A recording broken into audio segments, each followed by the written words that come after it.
Bonjour à toutes et à tous, bienvenue. On va commencer ce webinaire. Je suis Alessia Baudouin, chef de projet du portail Fresh pour France Recherche en santé humaine. Nous sommes ravis de vous accueillir aujourd'hui pour ce webinaire qui inaugure le lancement d'un nouveau format d'événement intitulé Zoom sur, qui est destiné à partager avec la communauté des actualités importantes de l'Institut. Ce webinaire est court, notre temps sera partagé entre la présentation de 15 minutes qui sera suivie par 15 minutes de questions-réponses. Vous n'avez pas d'accès à vos micros et vos caméras. Pour poser vos questions, merci d'utiliser le fil dédié en cliquant sur la petite icône Q et R dans la barre en haut de votre écran. Et sachez également que vous avez accès au sous-titrage en passant par le menu signalé par les 3 petits points et que ce webinaire sera publié en replay sur le site de l'IRESP. Sans plus tarder, je passe la parole à Rémi Slama, directeur de recherche à INSERM et directeur scientifique du projet Fresh, et puis à Aloïse Bardi de Fortou, chargée de communication pour le projet Fresh. Rémi, Aloïse, la parole est à vous. Merci beaucoup, Lessia, et bonjour à toutes et à tous. Effectivement, Aloïse Bardi de Fortou et moi allons vous dire quelques mots de ce portail en santé humaine avant que nous puissions tous, avec l'équipe Fresh, avec aussi Grégoire Rey, directeur de France Cohorte, qui est avec nous, discuter de ce portail et d'autres enjeux liés aux données de santé. Ces données, comme vous le savez, sont au cœur de la recherche en santé, depuis toujours dans les disciplines quantitatives, et leur place a cru, notamment grâce à différentes évolutions technologiques qui permettent de les recueillir et de les stocker, et aussi de les analyser dans des grands volumes. Les outils statistiques, notamment, ont évolué avec l'apprentissage machine et l'IA, dont on parle beaucoup, ce qui ne veut pas dire que ce sont les seules approches.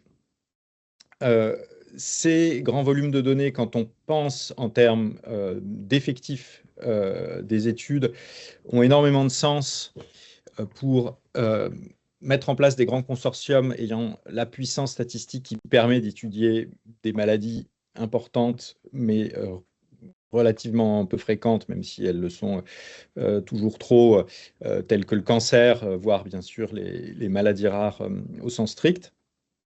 C'est aussi essentiel si on veut identifier des signaux faibles sur des pathologies, qu'elles soient fréquentes ou pas. On a aussi, et ça va dans le même sens, une multiplication des analyses secondaires de grandes bases de données, que ce soit ces consortiums, que ce soit via des analyses poolées ou des méta-analyses. Par ailleurs, les enjeux d'intégrité et de reproductibilité de la recherche impliquent aussi d'avoir accès à des données, de pouvoir répliquer certaines analyses statistiques. L'État français et l'Europe ont bien reconnu cet enjeu. Je citerai quelques jalons de la période récente et rapports intéressants, notamment en commençant de façon un petit peu arbitraire à 2020, avec le rapport de la sénatrice Botorel sur la politique publique, sur la donnée, les algorithmes et les codes sources. Jérôme Marchand-Harvier avait piloté en 2023 un rapport dont les conclusions étaient rendues en décembre 2023, assez centré sur le Health Data Hub, avec beaucoup de recommandations et qui ont donné lieu à un projet de stratégie interministérielle pour construire ou, je dirais, accroître, parce qu'on a déjà beaucoup de choses, notre patrimoine national des données de santé. Le COVARS, dirigé par Brigitte Autran, avait aussi réalisé un rapport d'évaluation spécifique à la période de la pandémie Covid-19. Et puis, ces questions avaient aussi été abordées par le rapport de Madame Armenteras et de Monsieur Tounon de Larraz sur la rénovation de la recherche biomédicale.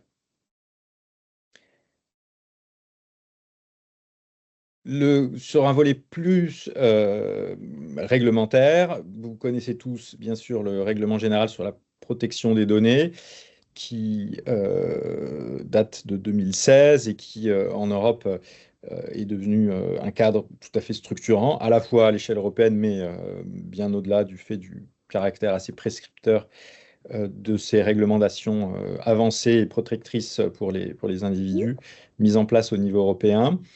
La prochaine échéance importante, c'est la mise en place de l'espace européen des données de santé, acté par le règlement voté récemment au niveau du Parlement, qui complète le RGPD et généralise la logique de partage des données individuelles concernant la santé. Et pour partager ces données, une condition préalable et pas suffisante, c'est de disposer d'un catalogue de métadonnées. Et Fresh jouera ce rôle pour ce qui est du champ spécifique de la recherche en santé, qui n'est qu'une partie des données de santé, bien sûr. Alors, sur la diapositive suivante, quand elle... voilà, on résume les enjeux liés à cette visibilité des données de recherche en santé pour leur partage et leur réutilisation. Il y a déjà un certain nombre de catalogues, mais qui se recouvrent partiellement. On a des politiques de déclaration des études en santé qui varient selon le type d'études, qui sont plutôt plus contraignantes quand il s'agit d'essais randomisés, et moins quand il s'agit d'études observationnelles, et plutôt encore moins quand on est dans des champs tels que les SHS. On a une multiplicité, une diversité des types de données qui sont recueillies, bien sûr, au niveau des designs d'études, des approches, selon les communautés de recherche. Et puis, ce travail de recueil des données qui, dans le champ de la recherche, en fait, se fait essentiellement de façon ad hoc, qui se fait pour la recherche, contrairement aux soins où le recueil des données est, je dirais, consubstantiel aux soins et a du sens notamment pour des raisons budgétaires ou de facturation. Cette démarche de recueil des données est très consommatrice de ressources et relativement peu reconnue et valorisée dans l'écosystème de la recherche. Pour toutes ces raisons, dans le cadre de France 2030, l'État a demandé à l'IRESP et ses partenaires de mettre en place le catalogue Fresh pour France Recherche en santé humaine, qui vise à faciliter la découverte à des fins d'utilisation secondaire des recueils de données produites par la recherche. Il s'agit bien de faciliter la découverte et pas de fournir un accès direct aux données individuelles, ce qui reste du ressort des institutions promotrices de la recherche. Plus spécifiquement, il s'agit de regrouper la description des recueils de données individuelles produites par la recherche en France. Description, par exemple, en termes de design d'études, effectifs, pathologies, déterminants de la santé et autres facteurs de risque potentiels qui sont renseignés. De fournir un descriptif le plus complet possible des métadonnées et de permettre l'échange de ces métadonnées, pas des données individuelles, sur un format, bien sûr, selon les normes FAIR, ouvertes et partagées, et de valoriser le travail de recueil et de documentation de ces données. Alors, je vais à ce stade laisser la parole à Aloïse Bardit-Fourtou, qui va vous expliquer dans le détail la mise en œuvre du portail et son fonctionnement et le calendrier. Très bien. Merci beaucoup, Rémi. En effet, justement, je vais vous parler de ce portail. Donc, vous l'aurez bien compris, au cœur de celui-ci, il s'agit d'avoir un catalogue de métadonnées de la recherche individuelle en santé. Donc, ça regroupe un large périmètre de données de recherche qui seront sur ce catalogue. Vous pourrez aussi bien y retrouver des métadonnées de cohorte, d'études observationnelles, d'essais cliniques, de registres ou encore des enquêtes en sciences humaines et sociales. Donc, on a essayé un petit peu de vous visualiser en 3 briques fonctionnelles justement ce fonctionnement du portail. Donc déjà, vous allez avoir la partie alimentation qui va s'effectuer d'une part par une contribution directe avec l'interface utilisateur. Vous pourrez vous-même renseigner la description de vos études et aussi par un moissonnage automatique d'autres sources existantes de métadonnées. Ensuite, donc comme on va récupérer en fait des données hétérogènes, il va avoir besoin d'une phase de traitement afin de standardiser ces données, de les aligner et aussi de les enrichir avec un identifiant unique et pérenne. Et enfin, tout l'enjeu aussi de cette phase de traitement, c'est important peut-être de le souligner, c'est de donner, de rendre cette description des données FAIR, c'est-à-dire qui répond à ce principe FAIR, facile à trouver, accessible, interopérable pour in fine être réutilisable. Et enfin, quand on a effectué cette phase de traitement, vous pourrez, grâce à une interface utilisateur, consulter ces métadonnées, mais aussi il y aura un point d'accès pour les machines, c'est-à-dire que ces données vont être aussi interprétables par les machines. Hop. Donc à ces 3 briques fonctionnelles s'ajoutent en fait à chaque étape des services. Donc par exemple, au niveau de la brique de l'alimentation, lorsque vous allez par l'interface contributeur renseigner, décrire vos données. Vous allez pouvoir bénéficier d'une aide à la documentation de ces données. Lors du traitement, il va avoir la mise en place de vocabulaire contrôlé, de standards propres à la recherche pour rendre ces données interopérables. Et enfin, dans cette mise à disposition des métadonnées, vous allez pouvoir en fait y retrouver une interface de consultation sur laquelle vous pourrez naviguer. Il y aura aussi la possibilité de filtrer vos recherches, donc d'effectuer des recherches avancées avec des requêtes plus précises. Et une fois que vous aurez identifié une étude en particulier qui est nécessaire à votre analyse, vous pourrez, grâce à l'outil de demande d'accès, en fait, entamer les procédures pour justement avoir accès à ces données. On vous présente un petit peu, dans les grandes lignes, hein, les prochains jalons pour la mise en place de ce catalogue. Donc rappelez que l'aventure commence en 2023 grâce à un financement du France 2030. Aujourd'hui, on est en phase de développement dans le cadre d'un marché public. Donc actuellement, on conçoit et développe techniquement le portail afin de fin 2025, donc à la fin de cette année, pouvoir vous présenter la première version. Sur cette première version, vous allez pouvoir retrouver l'interface contributeur, donc pour pouvoir décrire vos jeux de données, et aussi vous pourrez retrouver les métadonnées qui étaient présentes dans le portail Épidémiologie France, qui ont été standardisées puis migrées. Ça ne va pas s'arrêter là. Suite à une seconde phase de développement, vous aurez la possibilité de retrouver des données relatives aux essais cliniques et au catalogue de sciences humaines et sociales grâce à justement des moissonnages d'autres catalogues existants.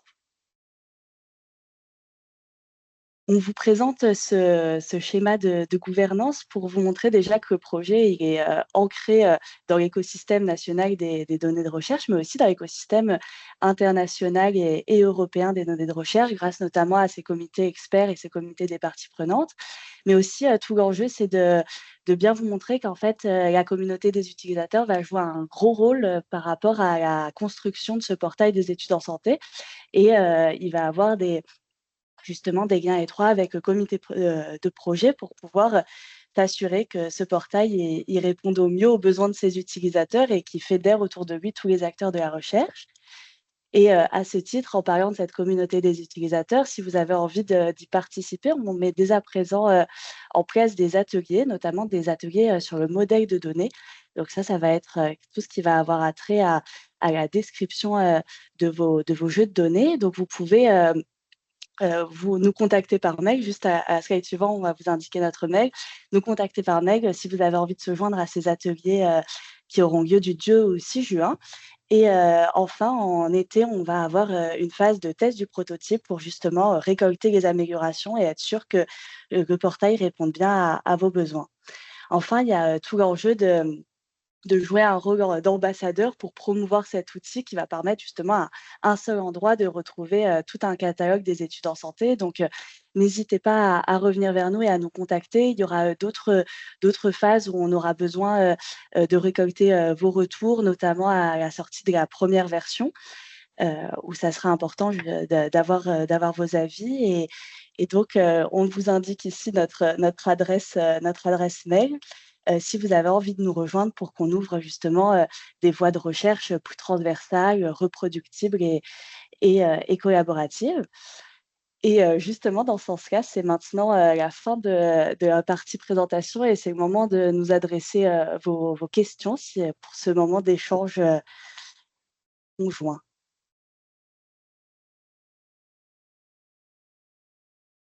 Merci beaucoup, Rémi, Aloïse.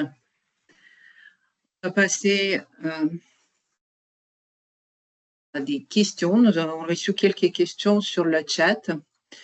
Je commence dans l'ordre. Yannick Jean Malcombe qui nous demande s'il s'agit d'un catalogue d'études ou des datasets, c'est-à-dire des variables. En fait, l'objet de notre catalogue, il est double.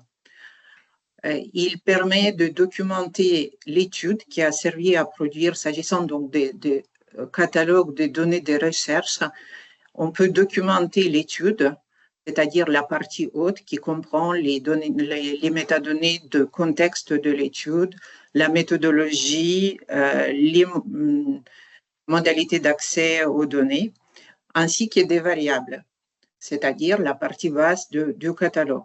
La partie basse pourra être remplie de manière, disons, facultative, dans la mesure où là, pour les sources tierces qu'on va mentionner dans un second temps, dont Aloïse vient d'évoquer, pour les sources, la partie basse n'est pas publiée. Donc, selon l'étude et selon la provenance de l'information dans le catalogue, les deux parties pourront être complétées ou seule la partie haute à défaut de la partie basse.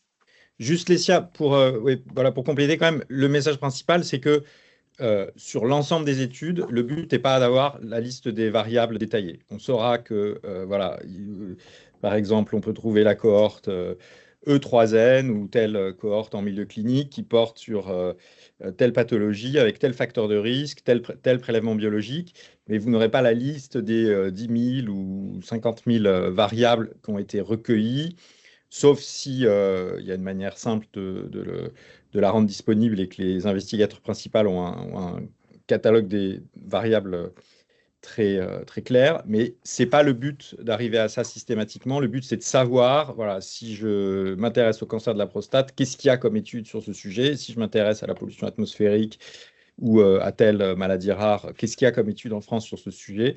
Il ne s'agit pas d'être déjà en mesure d'analyser le jeu de données et de comprendre que la Q528 correspond à la consommation de tabac la semaine avant l'examen clinique, quoi. Merci Rémi pour cette précision. Nous avons deux questions dans le contexte de la préparation de l'espace européen des données de santé. Marc Hanauer nous demande si on prévoit mettre en place un modèle de métadonnées via le standard des KTP Health, qui est celui de l'espace européen de données de santé. Donc, effectivement, les travaux sont en cours pour préparer, pour mettre en place l'alignement du standard utilisé par le catalogue FRESH, qui est a priori une application de DDIC, Data Alliance Initiative, avec le standard Health de KTP. Et Sandrine Saillet nous demande quelle sera la place de FRESH dans le futur espace européen des données de santé. Et j'ai envie de profiter de présence de Grégoire Rey, qui a participé récemment à la discussion avec la DNS dans le cadre de préparation de l'espace européen de données de santé pour répondre à cette question. Grégoire, si Oui, donc en effet, bon, on travaille étroitement avec le projet Fresh.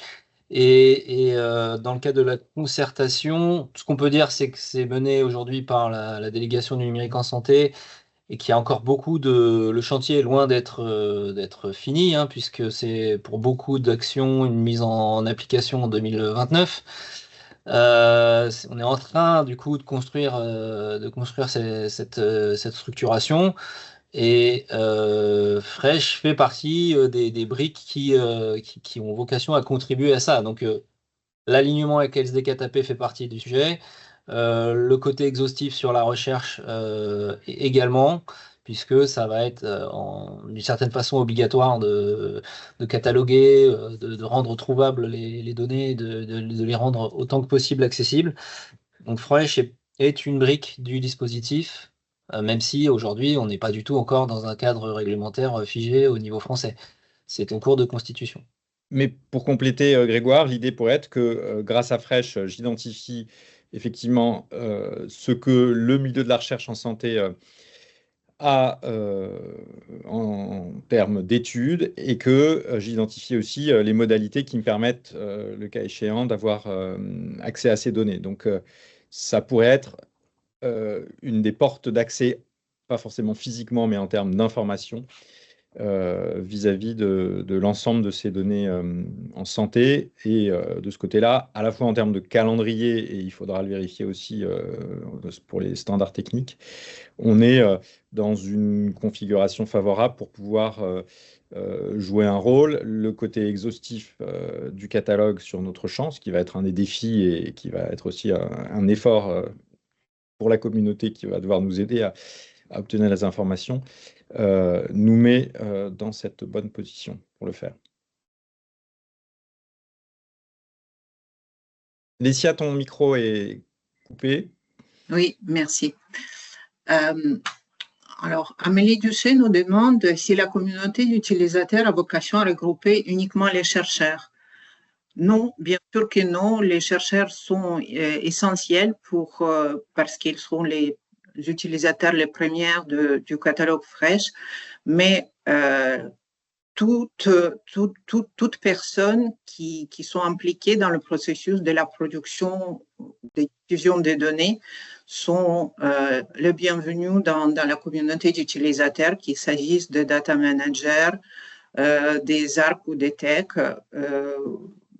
globalement de toute personne impliquée dans la production de données de recherche.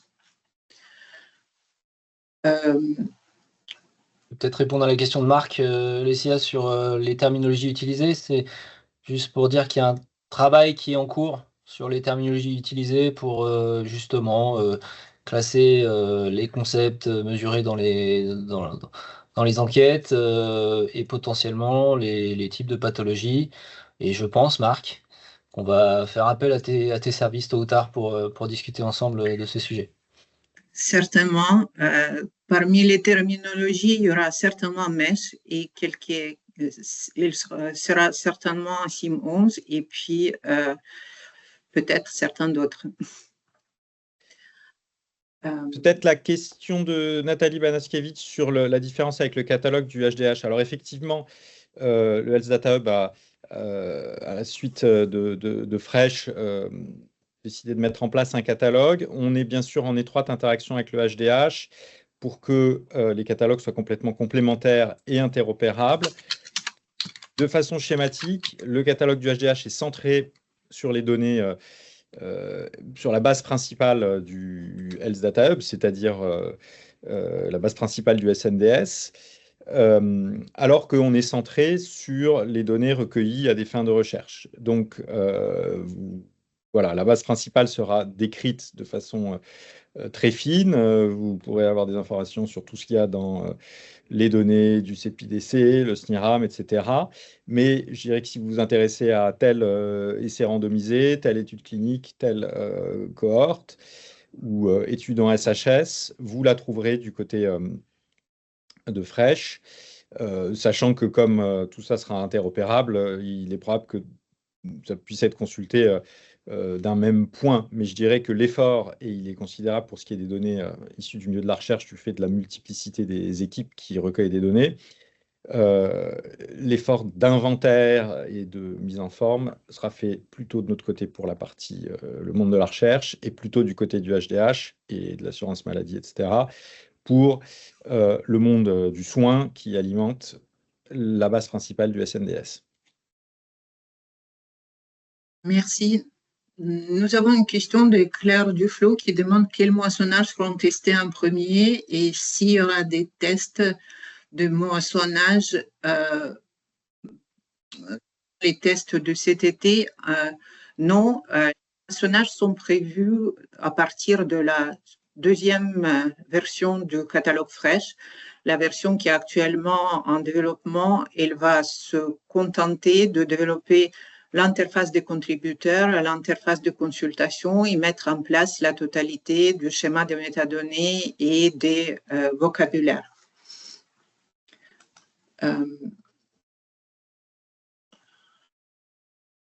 Est-ce que Oui, vas-y. Est-ce que les développements seront en open source? Oui. Ils seront en open source déposés dans un Git. Rémi, tu voulais compléter? Non, il y avait une question simple de Jean-Philippe Ampana sur le fait qu'il n'y ait pas de métadonnées dans le portail Épidémiologie France. Alors, Fresh va récupérer les données du portail Épidémiologie France. Pour nous, c'est des métadonnées, c'est bien un descriptif du contenu des cohortes. Elles ne sont peut-être pas accessibles en tant que jeu de données et sur un format très confortable et simple, parce que le portail Épidémiologie France a été construit il y a plus d'une dizaine d'années. Mais toutes les données qui sont derrière, dans la mesure où, et c'est pour ça que le travail a été confié à l'IRESP qui continuait à animer le PEF, vont être reprises et mises à jour si nécessaire. Merci. Karen Champenois nous demande si l'inscription de l'étude sur Fresh permet de répondre aux exigences de partage de données de revues scientifiques. Il s'agit d'un catalogue de métadonnées et Fresh n'hébergera pas les données qui sont exigées par les revues scientifiques pour publication. Donc, il existe des entrepôts de confiance pour certains types de données. Ça dépend de la sensibilité des données sur lesquelles vous travaillez. Il y a les entrepôts de données qui sont ouvertes, qui peuvent être hébergés dans les entrepôts ouverts comme Recherche DataGouv. Et les données individuelles, en général, elles ne peuvent pas être hébergées dans les données, dans les entrepôts ouverts. Et elles doivent être confiées à des entrepôts sécurisés et spécialisés. Alors, je me permets de prendre une question de Cédric Accenti-Barogonzi qui nous demande comment il peut utiliser concrètement le catalogue Fresh pour identifier des opportunités de collaboration ou accéder à des bases de données utiles à ses futurs travaux de recherche. Alors, je dirais que Fresh pourra répondre à cette question, même si ce n'est pas la seule source, parce que on peut bien sûr identifier des opportunités de collaboration aussi à partir de PubMed et des publications. L'enjeu et l'intérêt potentiel de Fresh, c'est que ils vous permettent de le faire sur des bases de données qui ont été constituées, mais sur lesquelles il n'y a pas encore de publication. On sait qu'il n'y a pas de publication sur toutes les bases de données, ou que il y a forcément un décalage. Donc, l'enjeu est qu'on soit alimenté de façon suffisamment réactive pour avoir un descriptif au moins préliminaire et probablement incomplet sur les études les plus récentes pour lesquelles il n'y aura pas de façon de les identifier à partir de leur publication. Donc oui, je pense que cela pourra se révéler très utile pour identifier des partenaires à l'échelle nationale. Je suis un peu perdue dans les... Il y a aussi une question de Barbara Eudes à laquelle on n'a pas répondu. L'information sur la disponibilité réelle ou de l'absence de données pour les investigateurs externes à l'institution est importante. Alors oui, bien sûr, c'est quelque chose nous rendrons visibles, c'est-à-dire les données sont disponibles ou peuvent être obtenues de telle ou telle façon. Si oui, la liste des démarches administratives ou réglementaires à mettre en place, ainsi qu'une estimation du temps nécessaire pour obtenir les données individuelles, nous dit Barbara, et je comprends, ce serait important de fournir ces informations. Alors là-dessus, je ne pense pas que ce sera un Mais cours Rémi, je peux sur... peut-être, oui, si tu veux, parce qu'on est en train de développer quand même un outil de gestion de la demande qui va être plugué à Fresh, alors qu'il ne sera pas plugué automatiquement à tous les jeux de données. Il faudra quand même qu'il y ait un accord du responsable et qu'il ait même créé un compte pour pouvoir l'utiliser. Mais il est prévu de développer un module d'aide réglementaire. Alors, on y travaille ardemment actuellement, du coup, qui donnerait, alors, sans prendre de décision, mais une aide à la décision sur les procédures réglementaires à suivre. C'est bien notre objectif. Et par contre, les estimations de délai, Barbara, plus compliquées, dans la mesure où c'est quand même encore dépendant pas mal des institutions concernées. Et donc, il y a un certain nombre de délais aujourd'hui qu'on ne maîtrise pas complètement. On ne se lancera pas tout de suite dans l'estimation. Si les institutions veulent se mouiller, on pourra toujours l'afficher, mais ce n'est pas Fresh qui va s'engager, bien sûr, même si nous, notre souhait, bien sûr, est que voilà, Barbara nous dit si le PI a l'information sur le délai et la difficulté des procédures, oui, bien sûr. Enfin, oui. Est-ce qu'on l'affichera? La réponse est oui sur le principe. C'est important et je pense que ce sera très demandé. L'enjeu, ce sera de pouvoir le faire pour toutes les études, ce qui ne sera pas simple.